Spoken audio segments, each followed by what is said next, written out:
रात्रीचे 10 ते 10:30 वाजले असते. एक पोलीसवाला असतो, ज्याचं नाव सत्यजित असं असतं.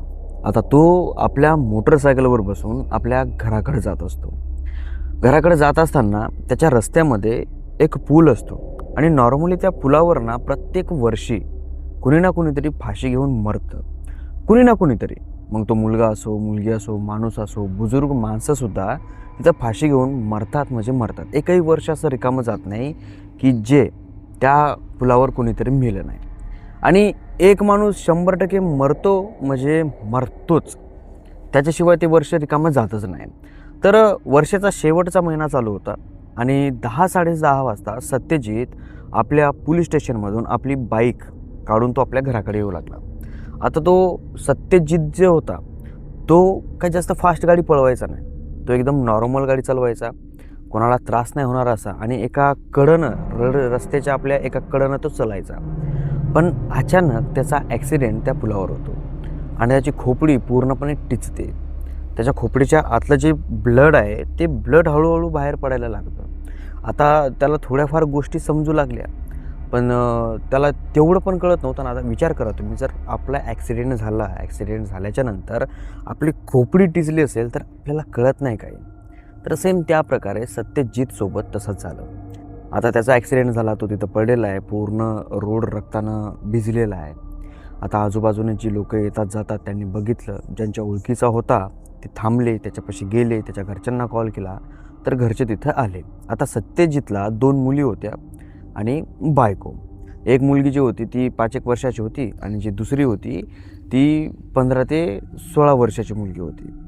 तर दवाखान्यामध्ये नेलं, सगळं काय ट्रीटमेंट चालू होतं. डॉक्टरांनी सांगितलं की बाबा त्याचं काही खरं नाही, कारण की त्याची जी खोपडी आहे ती नॉर्मलपेक्षा खूप जास्त टिचली, म्हणजे वाचण्याचे जितके चान्सेस असतात त्याच्यापेक्षा ते खूप जास्त वर गेलेले आहे. वाचण्याचा चान्सेस 1% पण नाही आहे. तुम्हाला अखेरचं भेटून घ्यायचं असेल, बोलायचं असेल तर बोलून घ्या. तर सत्यजितची बायको, तिचे लेकरं आणि सत्यजितची आई आणि दुसरे 1-2 जण नातेवाईक होते. तर ते सत्यजितजवळ गेले त्याची तब्येत विचारायला. तर सत्यजितला थोडंफार तरी असं बोलता येऊ लागलं. त्याला कळत होतं, त्याला धुंदलं दिसत होतं. तो असा विचारत होता की म्हणजे असं अडखळत आणि न कळतल्या शब्दामध्ये विचारत होता की समोरचा माणूस कोण आहे. मग तेव्हा तो त्याला हात द्यायचा, हातामध्ये धरायचा आणि तो थोडा रिलॅक्स व्हायचा. आता जेव्हा त्याला समजलं की त्याची वाईफ आणि त्याची आई त्या वॉर्डमध्ये आलेली आहे सत्यजितजवळ, तेव्हा सत्यजित म्हणला की मी पडलो नाही, मला पाळल्या गेलं आहे तिथं. पण ॲक्च्युली लोकांना असं वाटू लागलं की याला कुणीतरी धडकावून तो पळून गेला आहे. पण सत्यजित म्हणत होता की मी पडलो नाही, मला तिथं पाळल्या गेलेलं आहे. आता ही गोष्ट सत्यजित त्याच्या आईला सांगतो आणि तो त्याच्या मोठ्या मुलीचा हात पकडतो आणि असं जवळ ओढतो. तर ती मोठी मुलगी येत नाही, 15-16 वर्षाची मुलगी असेल आणि ती 5 वर्षाची मुलगी जरा दूर बघत. आता तुम्ही बघा ना, तुम्ही विचार करा, आपल्या घरचा एखादा मेंबर आहे, त्याचा ॲक्सिडेंट झालेला आहे, त्याचं सगळं रक्त वाहत आहे, सगळीकडे टाकेबाके बसलेले आहेत, खोपडी फुटलेली आहे, डॉक्टरांनी सांगितलेलं आहे की हा वाचत नाही आहे. तर खूप भीती वाटते, खूप विचित्रपणा वाटतो, माणसाला असं ओशाळल्यासारखं वाटतं. आणि दुसरे आपल्या घरचं सोडून द्या, दुसऱ्या कोणाचा ॲक्सिडेंट झाला तर तिथंसुद्धा आपल्याला बरं वाटत नाही. तर ती 15-16 वर्षाची मुलगी, तिला तेवढी समज पण नव्हती की काय करावं आणि काय नाही. त्या कारणामुळे ती तिच्या बापाचा हात असं झटकते आणि थोडं दूर जाऊन उभी राहते आणि रडत राहते ती. तर बघता बघता सत्यजित तिथं डेथ झाला. आता डेथ झाल्याच्या नंतर सगळे काही अंतिम संस्कार होतो, सगळं काही सुरळीत चालतं. 1 वर्ष काहीच होत नाही. पण 1 वर्षाच्या नंतर अचानक सत्यजितची जी बायको होती तिची तब्येत बिघडायला लागली आणि तिची तब्येत जस्ट बिघडायला लागली की जी सत्यजितची आई होती ती वारली. आता ती कशा पद्धतीनं वारली, ती नॉर्मली घरामध्ये झोपली होती आणि झोपल्या जागीच गेली.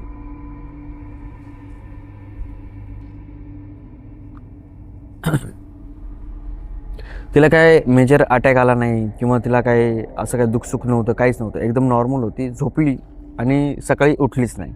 अशा पद्धतीनं ती वारली. आता ती वारल्याच्या नंतर हिची तब्येत अचानक खराब झाली. आता राहिलं सत्यजितची मोठी पोरगी, छोटी पोरगी आणि त्याची बायको, हे 3 जण घरामध्ये होते. तर घर फार मोठं होतं, घर काय लहान नव्हतं. तो पोलीसवाला होता सत्यजित, त्या कारणामुळं हे भरपूर होतं. तर 1 वर्ष कुणाला काही झालं नाही आणि 1 वर्षाच्या नंतर तिची म्हातारी आहे ती म्हातारी मेली आणि हिची आई बिमार पडली. आता ही एवढी बिमार पडली की डॉक्टरांनी सांगितलं की भाई तुम्हाला जी बिमारी आहे त्या बिमारीचा विलाज तर आमच्याकडे नाही आहे, पण आम्ही विलाज करून बघूयात. म्हणजे नवीनच बिमारी काहीतरी ना, तिला असं आपले रेग्युलर ज्या बिमाऱ्या असतात त्या अशा कोणत्याच बिमाऱ्या नव्हत्या. तिला फार विचित्र बिमारी होती. तिला ब्लडिंगची कधी उलटी व्हायची, कधी टॉयलेट व्हायची.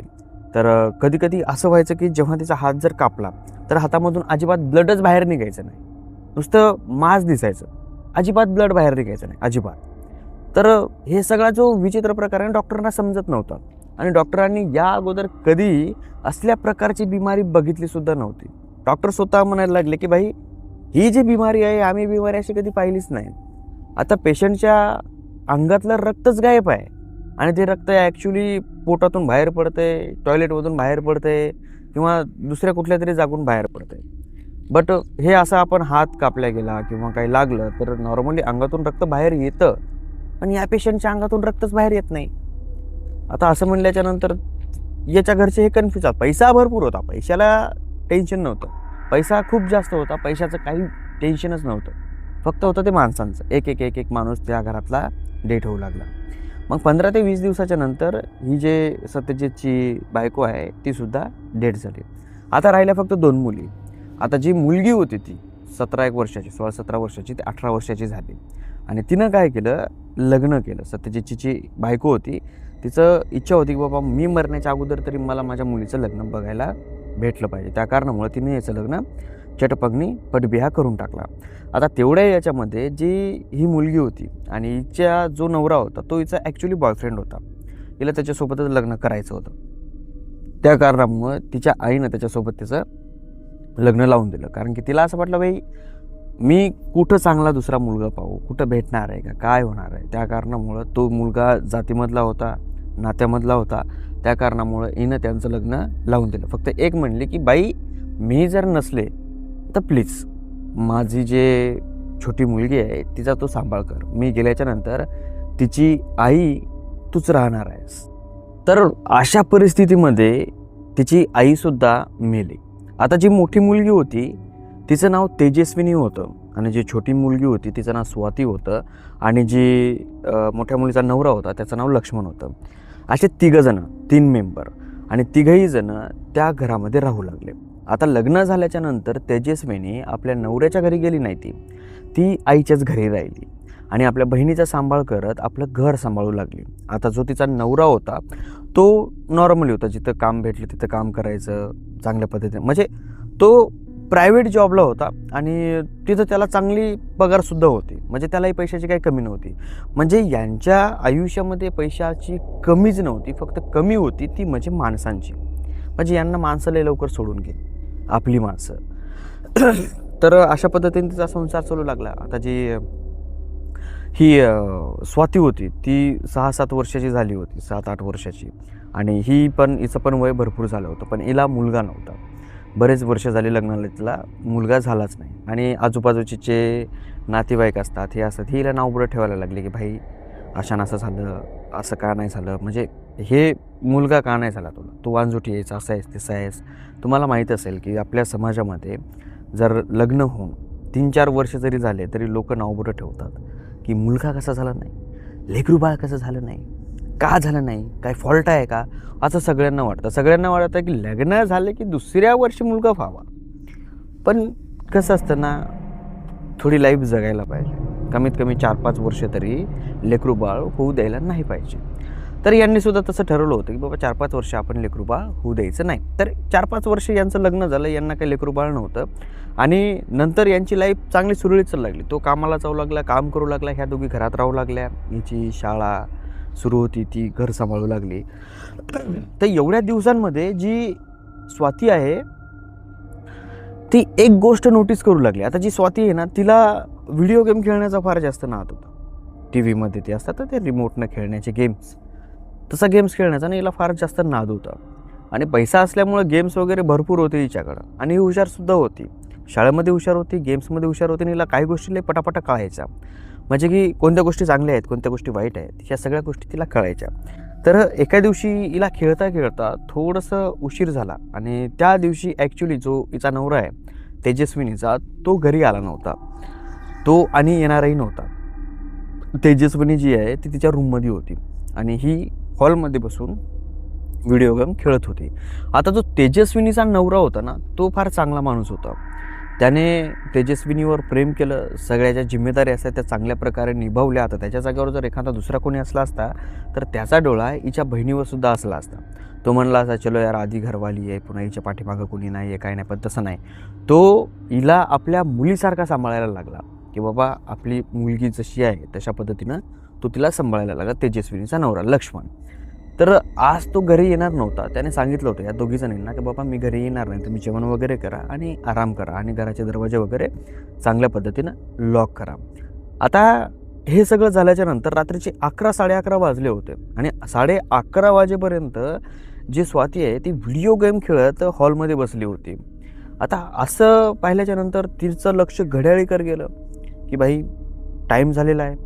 मग तिनं ठरवलं की आपण आता व्हिडिओ गेम बंद करायचा, कारण की आपल्याला उद्या शाळेमध्ये जायचं आहे, थोडा अभ्यासही करावा लागेल आणि जावंही लागेल. तर तिनं व्हिडिओ गेमचं बटन बंद केलं. जसं तो व्हिडिओ गेमचा जो साऊंड आहे तो बंद झाला तसं हिच्या कानावर एक आवाज आला आणि आवाज तो फार विचित्र आला आणि तो आवाज येऊ लागला हिच्या बहिणीच्या रूममधून.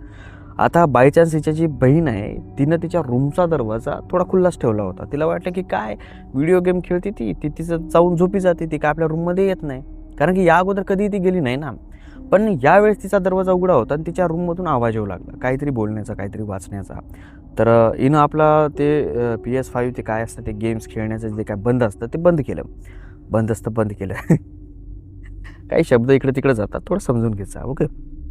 हिच्या कानावर आवाज आला स्वातीच्या. मग हळूवार तेजस्विनीच्या रूमपाशी जाते आणि दरवाजा जो उघडलेला असतो त्या खिडकीतून असं बघते तर तेजस्विनी पलंगाच्या एका कोपऱ्यामध्ये खाली बसलेली असते टोंगळ्यावर आणि तिनं पांढरा गाऊन घातलेला असतो आणि ती हिच्यासमोर काहीतरी असं उचलते आणि आपल्या कपाळाला असं लावते.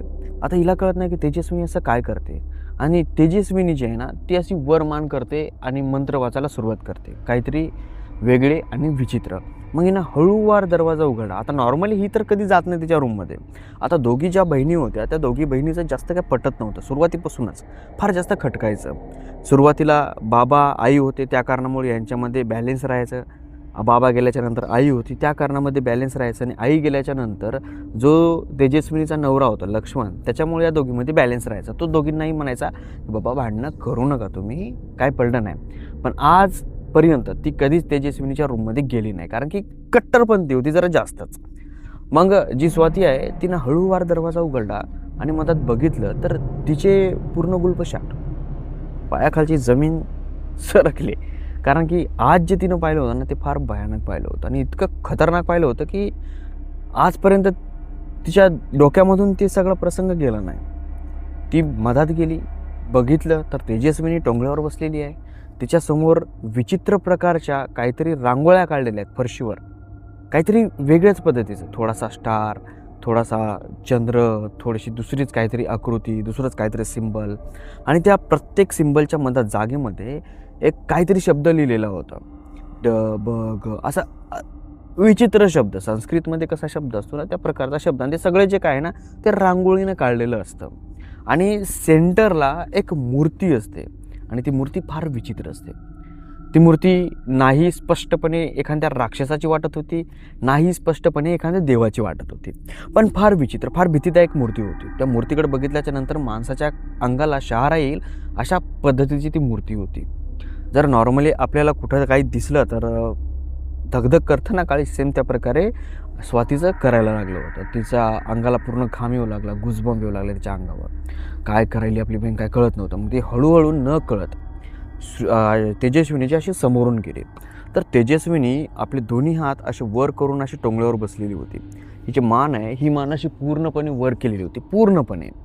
आणि तिचे जे डोळे आहेत त्या डोळ्यांवर पूर्णपणे काळा रंग होता. असं वाटत होतं की तिचे जे डोळे आहेत ना ते कवटीमध्ये असे जात आहेत आत आणि तिच्या डोळ्यामधून असं पाणी बाहेर भळभळ येते. नॉर्मली माणूस जसा रडतो, कसा रडतो, रडल्याच्या नंतर इथून पाणी येतं किंवा इथून असं पाणी येतं, एक धार आहे ती डोळ्याची. पण तेजस्विनीच्या डोळ्यामधून इथून धारा येऊ लागल्या, इथून धारा येऊ लागल्या, इथून धारा येऊ लागल्या. पूर्ण डोळे पाण्यानं भिजलेले आणि ते डोळे दिसतच नव्हते. असं वाटत होतं की चेहऱ्यावर 2 काळे बोगदे आहेत आणि त्या बोगद्यांमधून पाणी बाहेर येत आहे. आणि ॲक्च्युली ते जे पाणी आहे ते अर्धवट लालसर कलरचं होतं, लालसर. असं वाटत होतं की रक्त त्या पाण्यामधून बाहेर येते आणि असं वाटत होतं की तिचे डोळे ते अजून खोल खोल खोल खोल जात गेले असं वाटत होतं तिला. आणि ती अशी मोकळे केस पूर्ण सुटलेले, पांढरा शुभ्र तिच्या अंगावर घातलेला गाऊन आणि विचित्र पद्धतीने काहीतरी मंत्र म्हणते. हिला समजलं नाही काय करावं आणि काय नाही. हिनं काहीच न बोलता रूमच्या बाहेर आली, दरवाजा होल्डा आपल्या रूममध्ये गेली आणि पलंगावर जाऊन बसली. हिला आजपर्यंत कधीच एवढी जास्त भीती वाटली नाही. ही मोबाईल काढते, आपल्या बहिणीच्या नवऱ्याला फोन करते आणि त्यांना म्हणते की मी खूप भिलेली आहे, मला प्लीज तुम्ही या आणि मला सांभाळा, प्लीज या, मी नाही तर आता मरते. तेजस्विनी ताई खूप विचित्र पद्धतीनं काहीतरी करायला सुरुवात करते, खूप विचित्र. म्हणजे हिला सांगता येईना की नेमकं ती काय करायली काय नाही म्हणून. मग आता तो जो लक्ष्मण आहे तो म्हणतो की बाई स्वते शांत हो, मला सांग काय करते तेजस्विनी. हिला सांगता येईना. मग तो काय म्हणला, मी व्हिडिओ कॉल करतो, तू मला व्हिडिओ कॉल करून दाखव. हे म्हणले ठीक आहे, हां मी व्हिडिओ कॉल करते. त्याने हिला व्हिडिओ कॉल केला. ही व्हिडिओ कॉल घेऊन तेजस्विनीच्या रूममध्ये गेले तर आता पूर्ण शॉक. तेजस्विनी तिच्या पलंगावर झोपलेली, जिथं ते काय सगळं खेळभांडं मांडलेलं होतं ते सगळं काय खेळभांडं साफ होतं, तिथं काहीच नव्हतं. आता लक्ष्मण म्हणतो की काय यार स्वाती, तुला काय हेच टाईम भेटला का मस्करी करायला. झोपले ते लेकरू चांगलं शांतपणे. मग हिला कळालं नाही नेमकं असं कसं होऊ शकतं.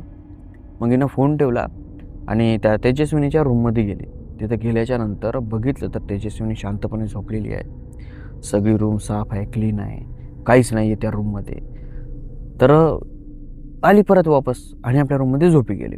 दुसऱ्या दिवशी पूर्ण दिवस हिच्या डोक्यामध्ये तेच घुमू लागलं. तेजस्विनी हिला जी संध्याकाळी दिसली होती ना तेच, की कशी बसली होती, कशी पूजा करू लागली, कशी मंत्र वाचू लागली, तिचे डोळे कसे होते, सगळं काय तेच. पण हिला काही क्षणापुरतं वाटलं दुसऱ्या दिवशी की माझा तो भास असेल म्हणून. मग हिचं लक्ष त्या तेजस्विनीच्या पायाकडे गेलं, तेजस्विनीच्या. आणि ही जेव्हा त्या रूममध्ये घुसली होती त्यावेळेस तेजस्विनी आपल्या टोंगळ्यावर बसलेली होती. तिचे जे पाय होते ते पाठीमागून असे उलटे होते आणि पायाला पूर्णपणे तिनं कुंकू लावलेलं होतं, लाल पाय करून टाकले होते. आणि जेव्हा रात्री ही गेली होती त्यावेळेस तिने पांघरून घेऊन झोपली होती, त्यामुळे तिथं काय तिचे पाय दिसले नाही. पण आज सकाळी तिच्या पायाकडीचं लक्ष गेलं आणि तिचे पाय आज पण लाल होते.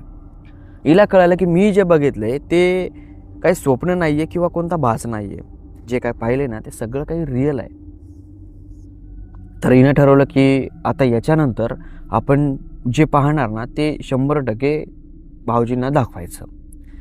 मग असंच 10-15 दिवस जातात. 15 दिवस गेल्याच्या नंतर तिच्या नवऱ्याला परत एकदा काम येतं की बाबा रात्रीला कुठेतरी जायचं आहे. मग ही टाईमपास करत बसली. हिला माहिती होतं की आज आपल्याला हे पाहायचं म्हणजे पाहायचं, काय खरं आहे आणि काय खोटं आहे ते. सेम त्या पद्धतीनं जे सुरुवातीच्या रात्रीला बसली होती गेम वगैरे खेळत, सेम त्या पद्धतीने. पण हिचं मन त्या गेममध्ये लागत नव्हतं. तेजस्विनी रूममध्ये गेले, घंटा दीड घंटा झाला, 11, 11:30, 12च्या दरम्यान टाईम झाला. हिनं तर गेमचं बंद केलं आणि बंद केल्याच्या नंतर शांतपणे बसले तो आवाज ऐकण्यासाठी. हिच्या कानावर आवाज आला परत एकदा. हिनं आता यावेळी तिथं जाऊन नाही बघितलं. हिनं डायरेक्ट तिच्या नवऱ्याला फोन केला आणि व्हिडिओ कॉल केला आणि म्यूट केला. त्याला सांगितलं की ते म्यूट करतो, बोलू नको म्हणून काही. आणि हळूवार तेजस्विनीच्या रूममध्ये गेली. जशी रूममध्ये गेली, जो काय प्रकार समोर होता तो पाहून तिच्याही नवऱ्याच्या पायाखालची जमीन सरकली. तेजस्विनी टोंगळ्यावर बसलेली आहे, पूर्ण शरीर कुखानं लाल फडक केलेला आहे. आणि ॲक्च्युली आता जे झालं होतं ना ते असं झालं होतं की तेजस्विनीनं आपली रूम पूर्णपणे पॅक करून घेतली होती. दरवाजा आतून लावून घेतला होता, उघडी होती ती खिडकी. आता स्वातीला माहिती होतं की जे खिडकी आहे त्या रूमची, ती रूमची खिडकी बरोबर नाही आहे, कारण की त्या रूममध्ये याच्या अगोदर स्वाती राहायची. नंतर तिनं तेजस्विनीचं लग्न झाल्याच्या नंतर ती रूम चेंज केली आणि दुसऱ्या रूममध्ये राहिली. तर त्या रूमची जी खिडकी आहे ती वरच्या बाजूनं थोडी सांद होती, त्या सांदीमधून त्या रूममधलं सगळं दिसायचं. हे स्वातीला माहिती होतं. तर स्वातीनं विचार केला की तिचा दरवाजा उघडत नाही, आपण त्या खिडकीमधून जाऊन बघावं. तर ही व्हिडिओ कॉल घेते, घराच्या बाहेरून जाते, शिडीवर उभी राहते आणि त्या खिडकीमधून तो कॅमेराचा मदत घालते. आणि यावेळेस तर फार भयानक, जी तेजस्विनी होती ती पूर्णपणे विवस्त्र होती, पूर्णपणे. त्याच्यासमोर एक मोठा घेरा होता आणि त्या घेऱ्यामध्ये एक मूर्ती होती. आणि त्या मूर्तीसमोर पूर्ण विवस्त्र होऊन ती आपल्याच हातानं आपल्या शरीराला लाल कुंकवाचे असे हात लावत होती. असे सगळ्या अंगानं सारवत होते पूर्ण A to Z, पायाच्या नखापासून ते डोक्याच्या केसापर्यंत पूर्ण कुंकवानं लालभड. हे पाहिल्याच्या नंतर लक्ष्मणला घाम आला तिकडं. लक्ष्मण तिथून लगेच निघाला. तो घरी आला. घरी आल्याच्या नंतर आता जे हिचा कार्यकाल होता तो सगळं काय संपला. त्याला घरी येण्यासाठी घंटा दीड घंटा तरी लागणारच होता. तो घरी आला. घरी आल्याच्या नंतर तेजस्विनी अशी झोपलेली होती, नाटक करत होती बिचारी. तिला काय असं माहिती नव्हतं ना की तो घरी येणार आहे म्हणून, पण तिला आवाज आला की तो यायला आहे म्हणून. पांघरून घेऊन झोपली होती. आता तिला माहिती होतं आणि लक्ष्मणलाही माहिती होतं की ती जर झोपलेली असली लक्ष्मण तिला त्रास द्यायचा नाही. तो एकतर दुसरीकडे झोपी जायचा, नाही तर शांतपणे तिच्या शेजारी झोपी जायचा. पण यावेळेस जी तेजस्विनी होती ती पलंगावर अशी तिरपी झोपली. तिचं म्हणणं होतं की जो लक्ष्मण आहे तो माझ्याजवळ झोपू नये, त्यानं दुसरीकडे झोपावं. पण लक्ष्मणला माहिती होतं की हिनं काय केलेलं आहे. रूममध्ये गेला स्वातीसोबत आणि तिच्या अंगावरचं पांघरून काढलं. जसं पांघरून काढलं ती विवस्त्र झोपलेली होती पूर्णपणे लाल. उठून बघितलं तर तिचं सगळं भांडं फुटलं. ती घाबरली. तिला काय कळत नव्हतं काय करावं आणि काय नाही. लक्ष्मण आणि स्वाती तिच्यापाशी बसली आणि तिला विचारायला लागलं की तू काय करतेस, हे कशामुळं करतेस. तिला फोर्स केल्याच्या नंतर तिनं सांगितलं की हे मी आताच नाही, खूप वर्षा अगोदरपासून करते आणि जेव्हापासून हे मी करते तेव्हापासून मला प्रत्येक सुख भेटलंय. आता ते प्रत्येक सुख कोणतं, कसं, काय हे तिला विचारायला लागल्याच्या नंतर तिनं सांगायला सुरुवात केली, मला माझ्या वडिलांचा त्रास होऊ लागला, त्या कारणामुळं मी माझ्या वडिलाला मारलं. आणि तुम्हाला आठवत असेल मी सुरुवातीला तुम्हाला म्हणलं होतं की तिचा जो वडील आहे त्याने तिचा हात धरून असा अलीकडे ओरडा होता, पण तिने हात झटकला आणि पलीकडे गेली. तर तो सांगत होता की मला कुणीतरी पाडलं आहे आणि मला त्या जाग्यावर आपली तेजस्विनी दिसली. त्याच्या बायकोला तो सांगत होता, पण त्याला ते बोलता येत नव्हतं आणि त्याला ते सांगता येत नव्हतं. त्याचे अवयव तेवढे काम करत नव्हते आणि तो सांगेल याच भीतीनं तेजस्विनीनं तो हात झटकला आणि पाठीमागे गेली. दुसरा पॉईंट, तिनं हीच पूजा करून तिची जी आजी आहे तिला मारलं. कारण की तिची आजीसुद्धा तिला बोलायची आणि ही इतकी रागीट स्वभावाची होती, इतकी भांडकुदळ होती की हिला सहन नाही व्हायचं. कोणी हिला बोललेलं, कोणी टोकलेलं सहन नाही व्हायचं. आणि नंतर हिनं एक प्रश्न तिच्या आईपाशी मांडला होता की मला याच्यासोबत लग्न करायचं आहे. तर ती म्हणली होती की तो तेवढा काय कॅपेबल नाही. म्हणजे आता आईवडिलांचं असतं ना की बाबा थोडाफार पैसा वगैरे कमी असला तर म्हणणं की पैसा कमी आहे, असं आहे तसं आहे, काहीतरी कमी आहे, आपण दुसरा नवरदेव पाहू, असं पाहू तसं पाहू. तर थोडी तिची जी आई होती ती थोडी नाराज होती. तर हिला तिची नाराजगी पसंत नाही आली. त्या कारणामुळे हिनं तिच्यावर हे जादूटोणा करून बिमारी घातली आणि बिमारी घातल्याच्या नंतर तिच्यावर ते वशीकरण टाईप केलं आणि त्यामार्फत याच्यासोबत लग्न केलं. आणि आता जे ही करू लागली हे या कारणामुळे करू लागली की या काही मागच्या दिवसांमध्ये हिचं प्रेम प्रकरण दुसऱ्यासोबत होतं. दुसऱ्यासोबत हिला लव करायचं होतं आणि त्या कारणामुळे ही करत होती. पण काय झालं काय माहिती, यावेळेस हे काही सक्सेस झालं नाही आणि हे उघडं भांडं पडलं. असं तिच्या तोंडून ऐकल्याच्या नंतर यांनी सरळ पोलीस स्टेशन गाठलं. पोलीस स्टेशनमध्ये सगळं सांगितलं. तिथं आल्याच्या नंतर तिला अटक केलं आणि अटक म्हणजे कारवाई करायला सुरुवात केली. पण जी तेजस्विनी होती तिनं त्याच रात्री स्वतःला गळफास देऊन आपलं जीवन संपवलं. आता ती संपल्याच्या नंतर जी स्वाती आहे तिनं तिच्याच मेहुण्यासोबत लग्न केलं, तिच्या नवऱ्यासोबत, आणि ते दोघंजण संसारच चांगला करायला. आत्ता पण ते दोघंजण आहेत आणि आपल्याला जी स्टोरी पाठवलेली आहे ही स्टोरी स्वातीनं स्वतः पाठवलेली आहे. तर आज या स्टोरीचा क्लायमॅक्स इथंच संपतो.